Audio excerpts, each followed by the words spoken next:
রাগারাগি হইছে কি লইয়া যা লইয়া হোক। কি লইয়া হইছে এটাও শুনবো আমি। যে ও তো রাগারাগি হইছে এটা কইতে পারছো, তাহলে কি লইয়া হইছে এটাও কইতে আমি হবে। মারে কইছিলাম মা আমারে 20,000 টাকা দাও, আমি গাড়ি কিনবো। হ্যাঁ আমার মুখে অনেকগুলো গালাগালি করছে, কাম করতে কাম করতে থাক, কি এর গাড়ি কিনবে পায়, হ্যাঁ কাম করতে থাক, গাড়ি চালাতে গাড়ি চালাই থাক, এই কথাটা কইছে। মানে আমার একটু কষ্ট লেগে গেছে। গান শুনো, এখন আজ থেকে আমি মারে কোনো ফোন দিব না।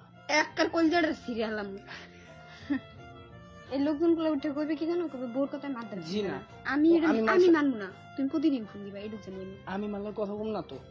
তুমি কথা কবে তো হ্যাঁ 100 বার কবে? আরে 100 বার আমি কথা বলবো না। আমার কসম তুমি কথা কবে? আচ্ছা কি নিয়ে কথা বলবো? যেই মা আমার প্রতিদিন কথা কবে? যেই মা আমার লগে এরকম কথা বলবো, তাহলে আমি হিনার কথা বলবো। একটু রাগের মতো তো কইতেই পারে, মা না ওটা, ওটা মা না। মা হইছে তো কি হইছে? হ্যাঁ আমি একটা কলজাটা ছিঁড়ে হলাম দেখছি। কই মা হইছে তো কি হইছে? জিট্টু বলেতেছিস কিন্তু তোমার যেতে উঠলে তাতে আমার কি? আমি মার লোক সম্পর্ক রাখতে চাই না। একটার কলজা